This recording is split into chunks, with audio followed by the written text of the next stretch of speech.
Welcome to How the Song Came to Be, where soulful songwriters share the stories behind their songs, as well as tools and creative practices you can use to bring your best songs or other creative works to life.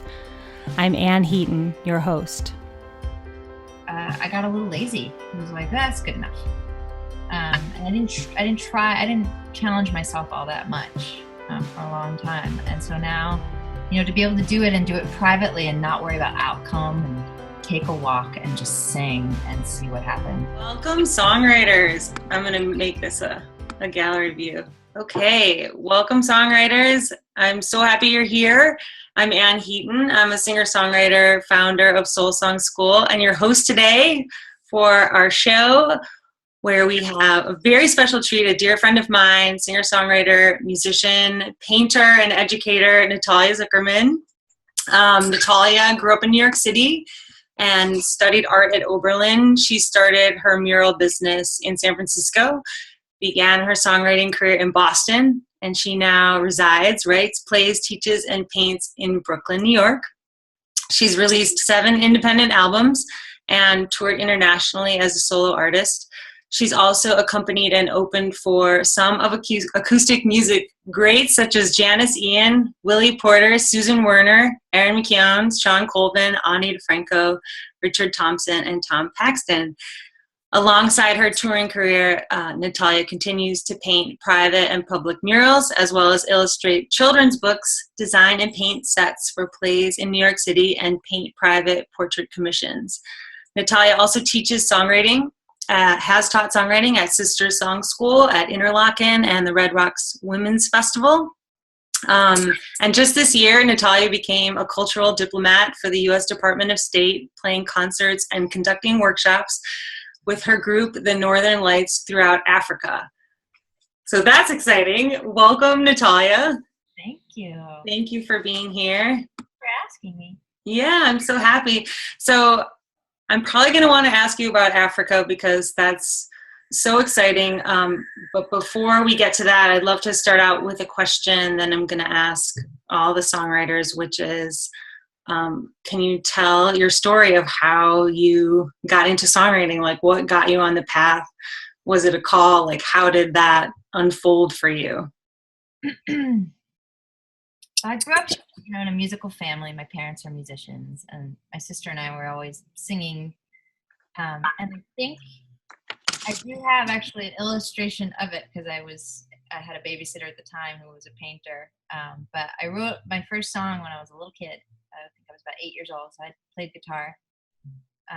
And it was a dream I had, and I just wrote this song, but wrote it with like lyrics on a guitar. I think that was really the first one, but I didn't, it wasn't a thing I did really until college. I just always played music and learned other people's songs. Like, I studied classical guitar, but I would always bring my teacher Simon and Garfunkel tunes or Joni Mitchell, and like, can you teach me this? And my classical guitar teacher was always a little annoyed. And then I got to college, and my classical guitar teacher at Oberlin, so I was in the conservatory my freshman year, first semester, and he just was very intuitive, and he said, I think you should take creative writing. I think you're a songwriter more than a classical guitar player, not meaning like, it didn't feel like any kind of put down. It actually felt like an invitation. So I started just writing, and then DiFranco came to Oberlin and blew my brains out. And I didn't know that was a thing. I'd seen Suzanne Vega, I'd seen Tracy Chapman in high school, and I knew that was amazing, but something shifted with seeing Ani for sure. And wanting to be able to write truth that way. It seems like for so many people, there's like a concert or a moment. There's like one artist that kind of like, yeah. Like for me, it was like a Tori concert in New York, and I was like, I finally was like, whoa, And Carrie Cooper was saying yesterday something along those lines, like she went to a house concert and something clicked. Yeah. Well, I will say, in saying that, I actually realized it was earlier with Suzanne Vega that I went to a Woody Guthrie tribute concert in Central Park when I was 14. And it was right when Luca, Tom Steiner, was out.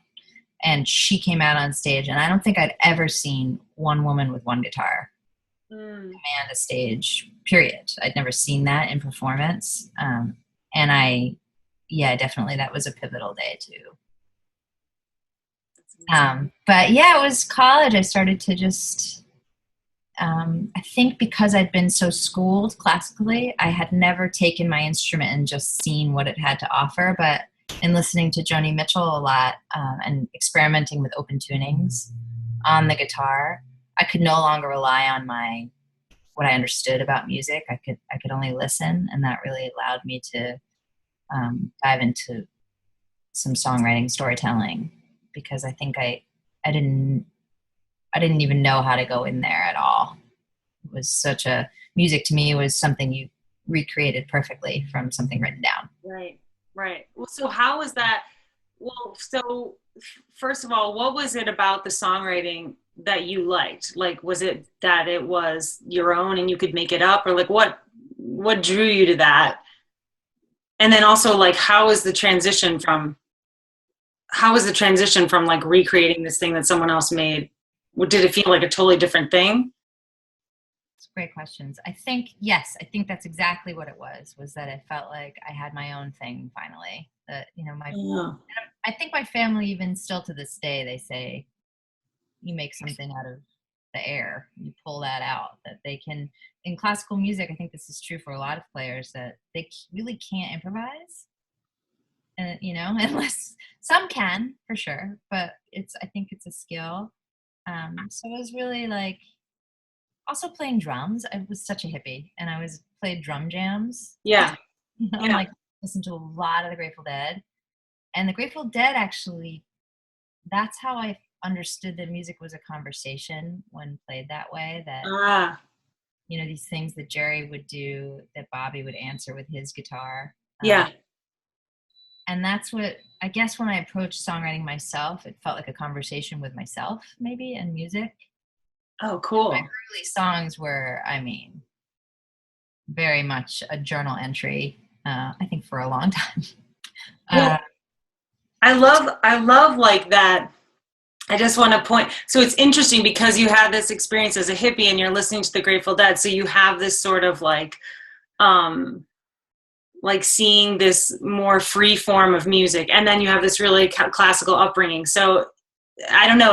I was thinking of myself. I was thinking how, like, I grew up a classical piano player. So I never improvised, I just read the page, and I was trained, right? But as a singer, I never took any singing lessons. So I had this like freedom. I would like sing in a rock band. I don't even know if I was singing on key, but like I had the freedom of that. And then I had the regimen of this. And there was sort of like a bridging that happened. Like I could grab the freedom from the singing and try to learn how to play and improvise.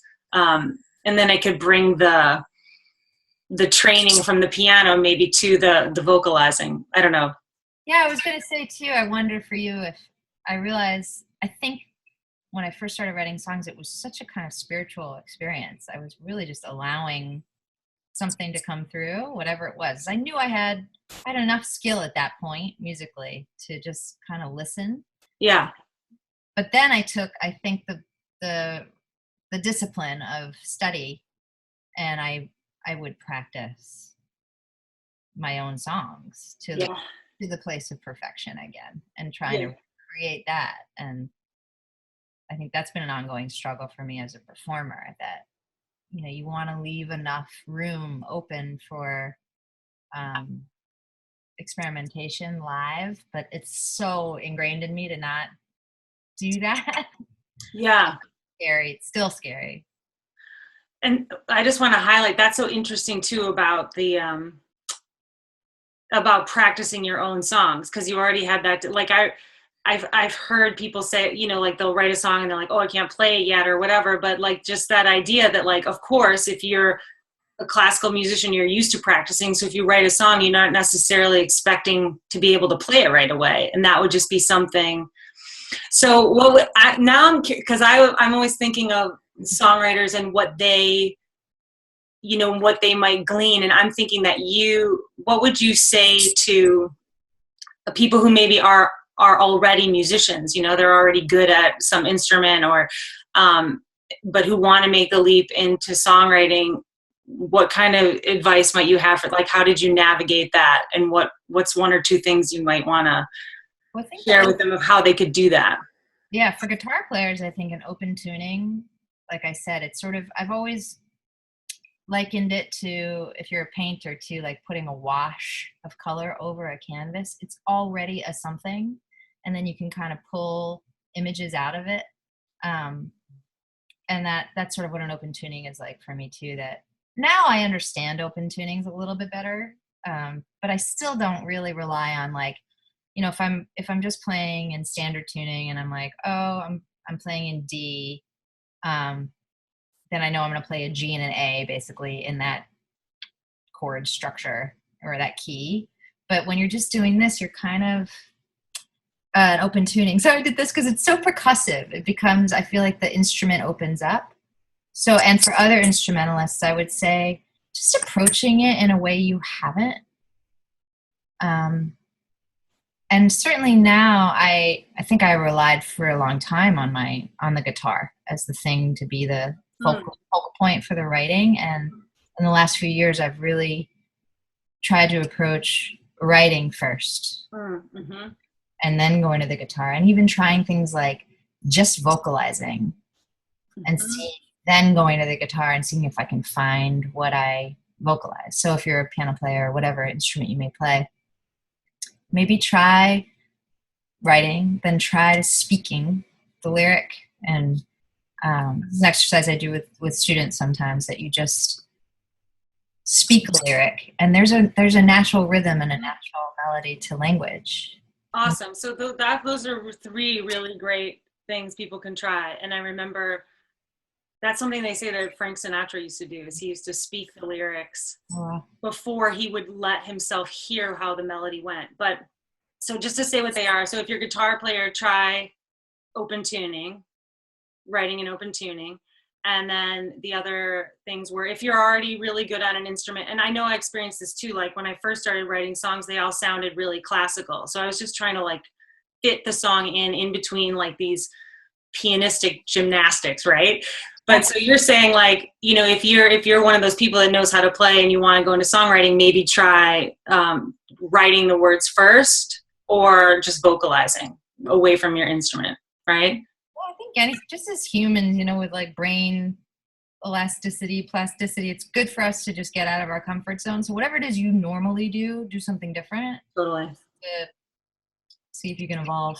Well, you just told me to do that a few weeks ago, and I was working on, you and I were meeting, and I was working on that song, and you were like, it's not like a rap song, but it's more of a talky song. And you said to me, you were like, just get away from the piano, like make a drum beat. And that's totally what, it's so fun. Yeah. Oh, that's another one too, like GarageBand, just do a loop on there. Like you basically choose a rhythm, and then you can select it and loop it. There's a looping choice. And then you practice so that you're not, sometimes when it's, first of all, you're going to be physically exhausted. Your hands are going to hurt. I mean, I used to play till my fingers were bleeding and I hadn't even written a verse yet. Right. What am I doing? So. Right. And it's also like a way to not fall into what you usually do. Mm-hmm. So it's just like you're creating something new, I know my hands always go to a certain place. So that way it's like. Yeah. And I think then also it's okay to go to the place of comfort later. Like I think something Willy Porter, the songwriter, always told me was, just kind of write dummy, use dummy chords in the beginning. When you've written something and you're trying to set it to music, he would say he would just sort of play cowboy chords, which is like first position, C, G, D, whatever. Yeah. And then add your sparkles and pyrotechnics. Right, just to get the idea out so you don't get... Problem is I get stuck in the dummy place, and then I don't really progress sometimes anymore. I just sort of feel like, I don't know if that's lazy or it's just like I don't have to do my triple axel, every time. Yeah, I mean, it totally depends. Sometimes it just sounds great, simple, but then that's also why we have friends, because our friends can say, That's like really you might say, or I might say, maybe you could change that one chord. Maybe you could try not playing the same 3 chords. Yes, exactly. Cool. Well, those are that's 4 pieces of gold right there. So thank you so much for that. For organizing the thought train. Well, I also want to ask you, I was driving in the car this morning, dropping my daughter at camp, and I was thinking about talking to you, and for some reason this popped into my head, because I know you're not just a songwriter and a musician, you also are a prolific painter. And a good friend of mine, her name is Peggy McNamara, and she's a painter, and she draws, and she's in Chicago. She's basically permanently the artist in residence at the Field Museum. And one of the things that I once heard her say, it was either to her granddaughter or her niece, who was also painting or drawing, saying the only difference between, between me and you is that I've painted or drawn 100 or 1,000 more hours than you, right. There's nothing special about me. I just do this all the time. And I really liked that. And I, as someone who creates all the time, which I know that you do, and then I also know that sometimes you're I haven't written a song in a while, or I feel I don't feel creative or something like that. I wanted to know, what are the ways that you keep yourself making things, or how do you deal with dry spells? Do you have a daily practice that you're going to make something every day, or what are your ways that you keep doing the work? First of all, I think we have to just give ourselves a little bit more, or just approach compassionately the artistic process. I think we all get into this place of oh, I haven't written a song and it's been 6 weeks, or I only wrote 3 songs this year. But did you cook dinner 12 times for your friends? And I sometimes think creativity is like water coming out of a spout, and you put your finger on it and you can direct it in different ways, but it's all the same source. Totally. So I try to be nice to myself. One, I do feel I also feel this urgency. I feel sometimes I'm oh my God, I'm too old already. I haven't done it yet, and whatever that is. But I feel because I've been doing it longer or more music than visual art. I mean, I've always drawn, but I've really been focusing on that in terms of career the last few years. The songwriting, I have to give myself some assignments, and I just have to, honestly, my grandfather used to say, you have to apply your ass to the chair. You just have to show up and try. And sometimes it's really not fun at all. And then also to try to turn off some of the judgment. I took this time last weekend up at this boathouse on a river, and I was alone, and I was if I can't write a song in here, then something's terribly wrong with me. I was that's a great place. That's a nice, compassionate place to start any artistic endeavor. And honestly, I wrote something terrible, but then I wrote something this week that I like more. And I think it was just sort of oiling the wheel. Yeah. And the thing you wrote that you just called terrible, was it fun though? No. Okay. Moments of it. There's always a moment where you're it's these little puzzle pieces. It's sort of Candy Crush. You're seeing everything sort of fall into place. Mm-hmm. And that's magic. And if it happens and you feel the final thing is something you want to share, but no, the whole thing actually felt torturous. Mm-hmm. Mm-hmm. And I did it anyway. And drawing doesn't feel like that to me. What doesn't feel like that to you? Drawing and painting don't really, it's not entirely true. There are moments that there's some things that are just really technical that I'm ugh, it just hurts my hand, or I don't want to do it. But I think I also, with drawing, I give myself more permission to copy. If I haven't, it's such a physical sport. Mm. So I think you have to keep the muscles going. And the same is true with writing. So, these assignments that I sometimes give a new student, which would be like, take a song that you love and rewrite the lyrics to it. Mm-hmm. I'm just doing that for myself. And then you have to make sure, you nuance it and switch it enough so that you're not stealing. But how is it that I can draw this still life that I set up for myself and then put it in a gallery, and that's not copying, but you're stealing somebody else's melody? I don't know what, but I think that can be a great jumping off place. And just giving myself those sort of exercises as a songwriter too has been important. Yeah, I think that's great. I feel that too. I mean, sometimes I feel like getting out into nature, if I just sometimes I'll just start singing and I'll be like, wait, that's a song, but I wasn't like, Anne, you must write a song. It was just sort of like something that came up, like I was a little kid just humming. So that works. But if I'm actually supposed to write a song or finish something, it totally helps having some parameters. We've both taught at Lamb Songwriting Retreat, and it's just amazing because you get a super specific assignment and you have 2 days to do it. So yeah, I wonder what that is though. Do you think it's because you've been writing songs longer that you more need an assignment for that than with painting? Yeah, I mean, to get into maybe this is too personal or something, but I do feel like music is tied up in a lot of emotional stuff for me, just in terms of my family, but also it has been my touring life has defined me, and I'm not doing that as much. Mm-hmm. So it has been suggested to me that I love being, that a martyr comes naturally. So to not, to try to bring some joy back into it. There's a lot of shoulds for me in music. I guess there always has been, in terms of practicing or the regimentation of classical music. And then in terms of output as a singer-songwriter, it's well, if you haven't put out a record every year or 2 years, then what are you doing? You're not very prolific. Right. Prolific.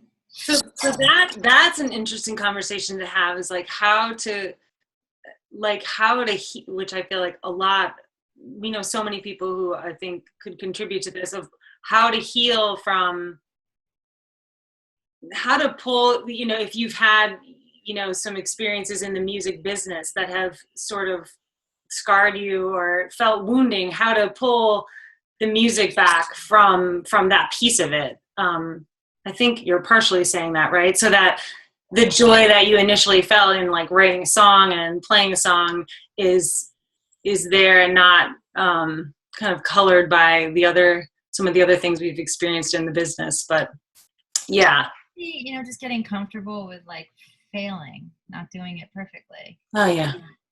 Allowing yourself to try stuff, because I think I was very just hard on myself in terms of how much I needed to produce, that I got a little lazy. It was that's good enough.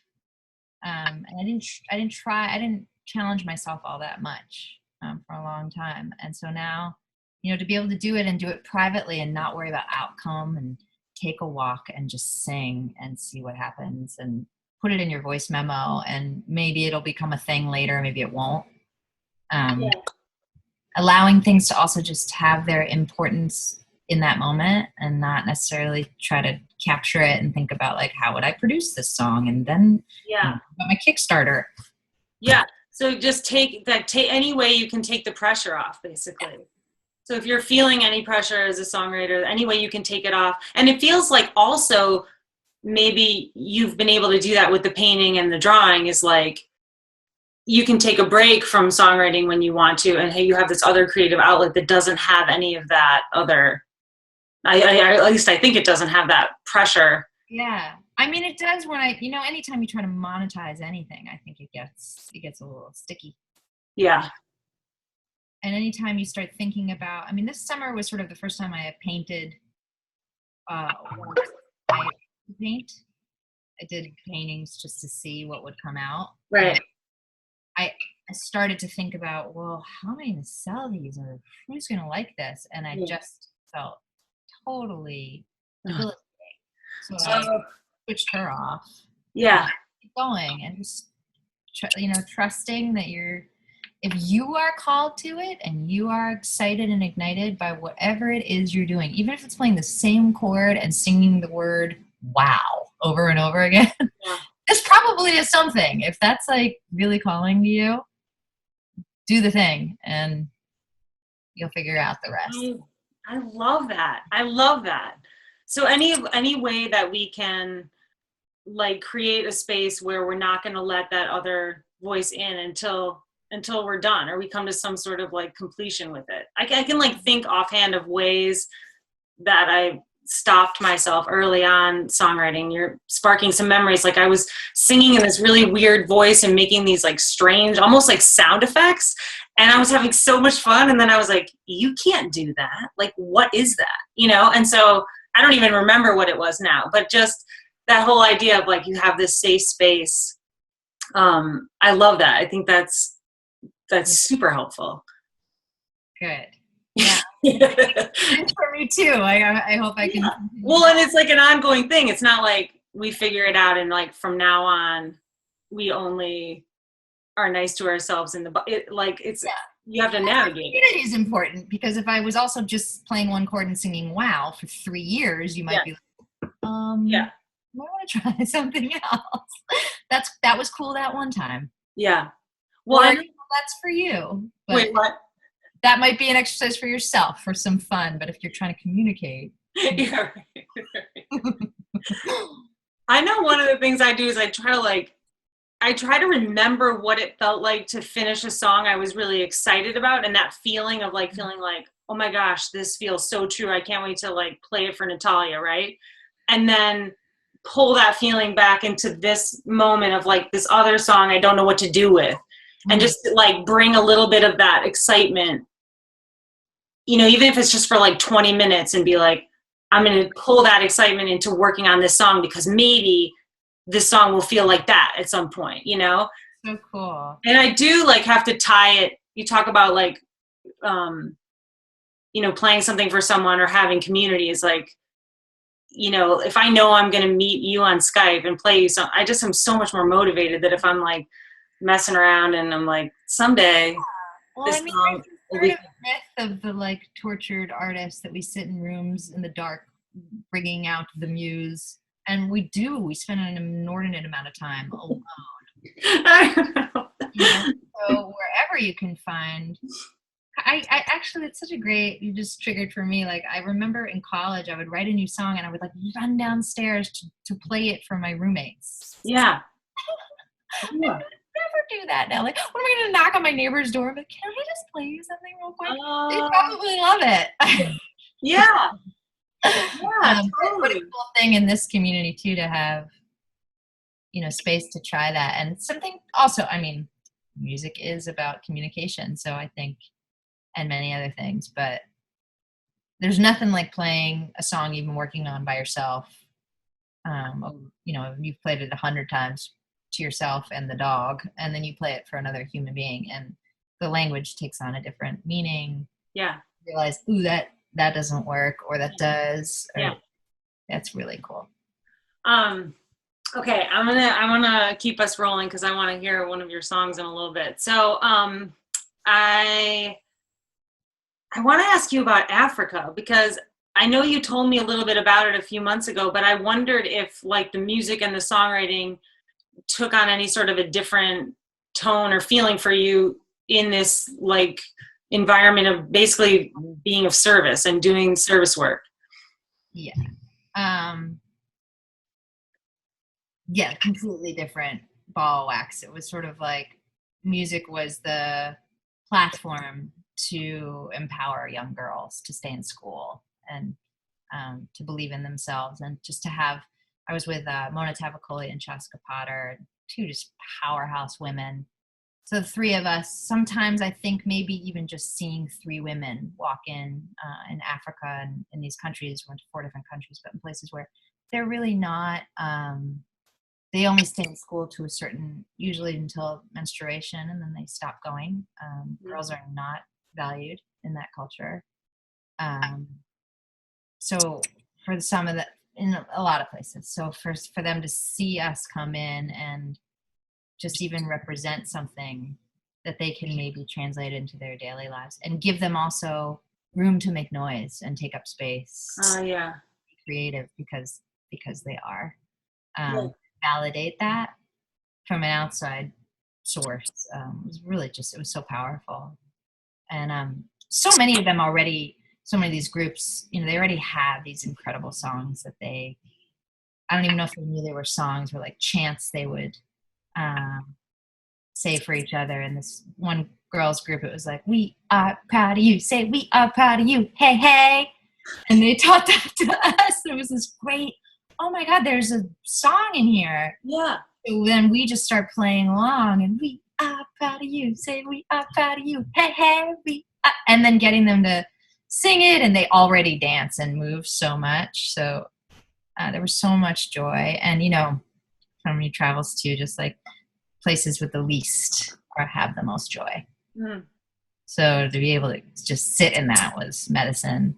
And a lot of the job was also meeting with men and teaching and listening and trying to be a connective tissue between groups that were already there trying to empower women. A lot of it was about AIDS education as well, which really will come from girls staying in school. Yeah. That's so great, Natalia. It's so great. Yeah, so this is called American Music Abroad, and anybody can apply. You have to have an ensemble of 3 or more people, but they have auditions once a year in New York and San Francisco. Mm-hmm. And then you're sent, basically the State Department, and hopefully the program will continue. It's been since 1957 was the first year with Louis Armstrong was sent to Egypt. Really cool. There's a picture of him on a camel playing. Continuing the lineage. It's no problem. Me and Louis. No problem. Yeah, so hopefully that'll continue. It's funded through 2019, I believe. And then we'll see what happens in our planet. But yeah, I recommend it to anyone. But then, so what if they select you, then there's the countries that the State Department works with, and they send it descriptions and MP3s and stuff to them. And then, so Africa chose up my group. Oh, gotcha. Oh, that's so they chose you. Yeah. Well, I love that. I think because we were the only all-female group. Okay. That were chosen. So fabulous that you 3 women like used your music to empower women, and then they sort of empowered back. Like they already had that chant. Like, and that's a song. Crazy. Yeah, that was such a, you know, not every workshop was like that, but every workshop had some give and take. Like they're so appreciative. So often we would show up and they had created something for us. So if it was a musical group, they would have written us a song. Oh my God. And we would play a song and teach them part of that. And just basically like a lot of listening, going in and saying, you know, and I think this is great advice just in any situation, to go in and ask what somebody needs rather than like have your agenda, because you'll be disappointed. Right. You know? Right. We prepare, you know, and Mona and Chaska more than myself, they were nervous about the workshop parts. I was like, we got this. Yeah. I'm not worried about, I was more nervous about the performance, and they have much more experience in different literal arenas that they were not nervous about that. Right. As they wanted to prepare, and their teacher, they run rock and roll camp for girls in LA, and it's very much like they know, I'm sure there's so much room for change, but they have a lot of workshops already planned out. Right. And I've done that too, you know, at Lamb's Retreat that you mentioned. Like I plan what I'm going to do. With this, it's like you have no idea that you might have a translator. There's no sound. It's 3,000 degrees. Often we were told we were there to empower girls, and we would show up and it would be a group of men. Like, yeah. So this is super important. Like, I know we're here like talking about songwriting and ways of, you know, writing, but what you're talking about right now is like when you go to the gig and things are not as you want them, you know, like you don't maybe there's no sound person, or maybe there's the wrong equipment.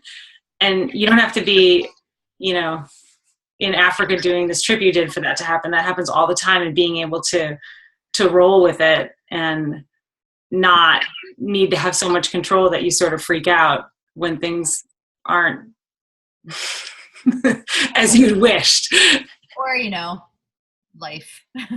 Or life. You know. Or life. Or the song is not turning out the way you wanted it, and you wanted it to be one thing, and it's turning into something else. Yeah, you try to just, I think especially in a situation like that, what I learned is also we were representatives of our country, which is for all its good and bad.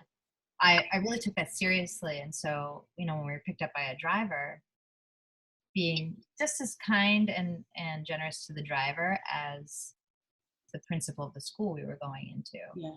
Because why not? So I think about that in terms of performance as well, that, you know, be just as kind to the sound person and bartender as the promoter of the gig. One, because you never know, but also just, I don't know, it's a much more satisfying way of life. And it gets frustrating because, you know, we have expectations, and then you and I have certainly had this experience together where, oh my God, the sound person is on drugs or asleep. You can make the choice in that moment to like be an asshole or try to figure it out together. Totally. You always have that choice. I love that. Yeah. And sometimes you just need that one pause of a moment before you respond, and that can make all the difference. So, I mean, that was basically the entire Africa trip, was waking up, being told one thing, expecting something, walking in, having it be completely not that. Yeah. And having to just rock. Yeah. Well, it's such great training for like being in the moment, you know, and it's like fine to be prepared, but yeah. And take attendance of what's really happening in that moment. Like, you're really upset because my salad didn't arrive before I played. Yeah. Yeah. Fine. Well, like two things come to mind, and then I want to switch gears because I want to get to your song. But yeah, it's like when I'm doing a gig, which is a little different, but it's like oftentimes I'll plan what stories I'm going to tell and things I want to share with the audience besides the actual songs themselves. But then when I'm there in the room and I feel who's there and I kind of feel the energy, I'm open to anything coming up, you know, or someone might yell something out, and I'm not going to, you know, if it's not according to the plan. And the same thing with also teaching songwriting is, you know, teaching at Grammy Camp, teaching at Interlochen, you know, you don't know who's going to be there, you know, so you can't just go, you know, when I first started teaching, I'd like go with my lesson plan, like no matter who was there. And now I never do that. Now I'm like, meet everyone and, you know, where are you at in your process? What do you want to learn? And then we go from there. And I feel like your Africa trip is probably great training for that, and great training for your life. Yeah. No, that's a great reminder. And I want to go on tour with you now, because it's just going to be I know, it's just sort of like ready for anything. Yeah. Yeah, that's so interesting in terms of where you're at with your, I mean, you've had so much songwriting experience at this point too. Like, you know, you can pull out an exercise or something if you have to, but being aware, and also as a performer, you're so amazing at taking the temperature of the room. But that's a great, I think, for just to reiterate what you said, for new songwriters and new performers, like you have your banter planned, but then you show up and the audience is maybe not, I mean, you take a gander and that joke maybe won't go over. Yeah. Yeah. No, absolutely. And then also like not the opposite either, because I went through a period of 3 years where I was like, I'm not going to plan any of my banter. It's all going to be improvised. Yeah. The show is just like wildly varied on whether it was a good joke, because it was like sometimes I couldn't think of one thing to say. I would just be silent, you know? And so anyway. And then often after, because I feel like I did tour with a lot of people who are able to improvise like that, and that is an incredible skill. And I always sort of, if I didn't sort of practice or think of some things stock intros for a few songs that you know are going to be like an interesting story every time. You don't have to tell it, but you have it in your pocket so that you can just reset your comfort level, because otherwise I was finding too for those couple of years, like walking off stage and being like, I cannot believe, not ever like I played that song badly, but like, I can't believe I said that. Yeah. It's not about music. And it really, that starts to eat away at your creative process too, because that's really wasted energy. Right. Well, so, it's just like, and I'll pull it back to songwriting, but just like, so for this performance part, we're talking about like having a little bit of structure so that we can be free and improv, something to sit back in. And then with the songwriting, that's a little bit similar in what you were saying. It's just like, put your butt in the chair, give yourself songwriting exercises, and then take the pressure off. So you have a little bit of structure, but then like if you're walking down the street and you think of a melody, that's great too, but you're going to sit down for a half an hour. So it's just like a great both and, which we know we've been living the both and for a long time now, and we would like to hear the both and. Okay, so I would love it. I know we could talk for like 6 hours, but I would love it if you could share a song with us and that you have a story about how the song came to be, whether it was purely magical or you had to sit your butt in the chair, it was assignment, anything like that, so kind of get people's juices flowing in terms of ways songs come to be. Yeah, I thought of this one immediately because of the way you phrased it, of a song that has a specific story of how it came to be. And this one is called Jane Avril, and it came to be because my friend Willy Porter and I gave each other an assignment one week to write a song with feather boa in the song. So that was the prompt. You had to fit in feather boa. And I thought of you mean like you were each going to write one and then share it with each other? Yeah. Okay, cool. And I thought of the Toulouse-Lautrec, the French illustrator, painter. His paintings of the Moulin Rouge had these women in the feather boas. So I started looking at the images, and he painted this woman, Jane Avril, the most often. And she was this tiny little lady who was a call girl, and the Moulin Rouge was sort of early. I mean, I don't know that they took their clothes off all that much, but a little bit. But it was sort of exotic dancing of the time and the fringe society. And she had a precursor to what we know as restless leg syndrome. So she was moving her legs all the time, and she invented the can-can, which is that dance that does that. Mm-hmm. So what I started with was writing down the things about her that I really liked, that resonated with me, and some of the language and colors and ideas about the Moulin Rouge in particular. And then I went for a run. So it's like all of my skill things happened during this song. I started out, I listened to a Pandora French cafe station to try to make it sound French. It ends up being like a bossa nova. It's not French at all. And that really wasn't working. I went for a run, and the words "yes you can" came to me, and I was like, that's ridiculous. I can't. That's not gonna work. And then I just tried it, and I really wasn't sure until I played it probably for other people, and they were like, that's great. It just worked rhythmically. So I think that's all I wanted to say about the song.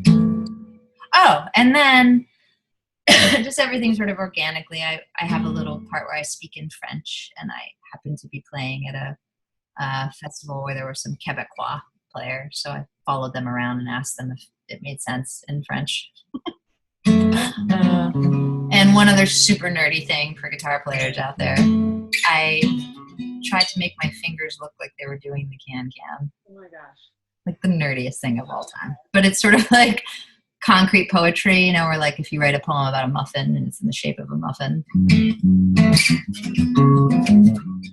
So see how it's sort of, that's how I ended up with this little riff, and I just was like, cool, my fingers are dancing. I'm gonna see what happens. Amazing. So can you hear me okay? Yeah.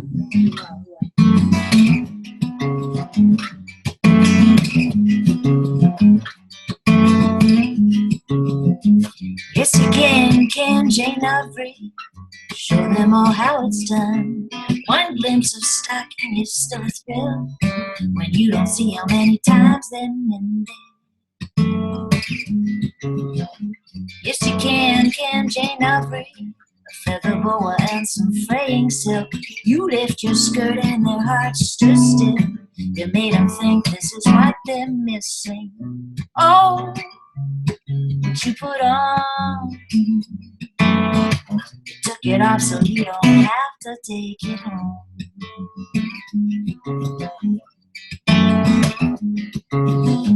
So you moved down to the strip.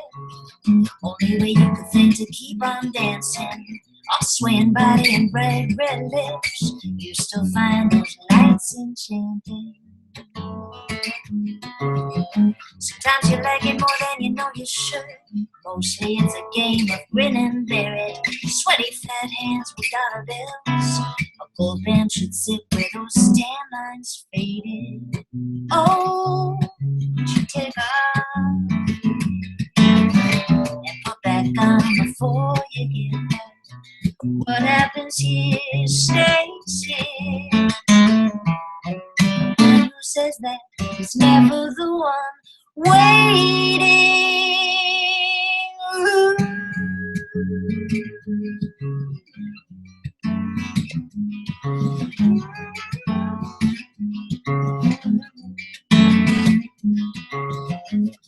Je m'appelle la Manite. Je ne suis qu'une toute petite femme et d'enfant immense. Which means, loosely translated, I may be a tiny woman, but my fire is huge. Oh yes, what we put on and take back off before we get back. Oh, what you put on. You took it off so you don't have to take it home. Da, da, da, da, da. Yes, you can, yes, you can, yes, you can. Yes, you can Jane Avery. Show them all how it's done. Yay! That's beautiful. I love it.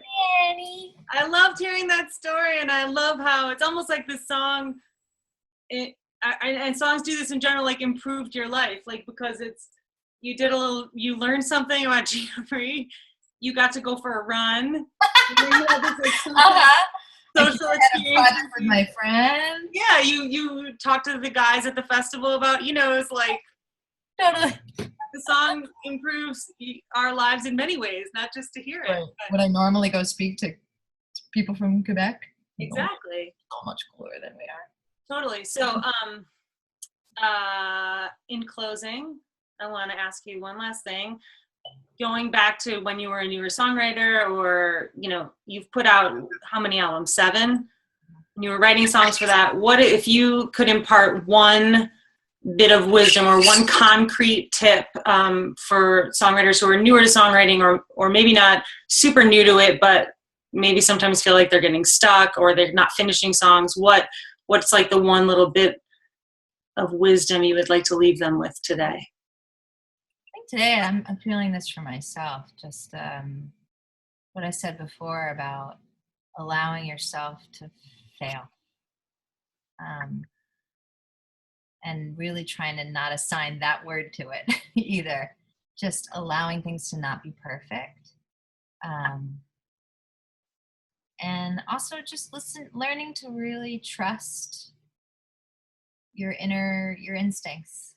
I think music is so much about listening always. And so listening to yourself too, that if it feels good and it feels right, then it is.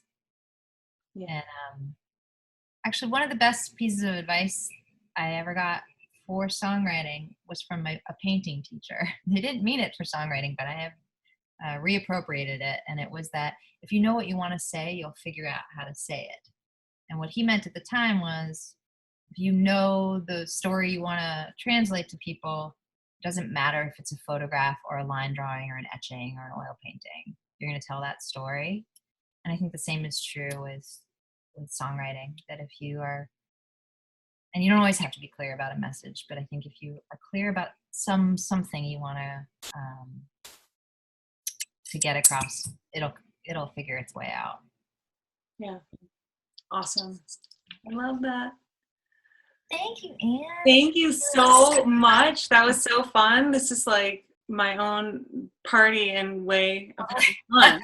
You're such a good interviewer, and I always just want to turn around and ask you the same questions. I'll learn as I go.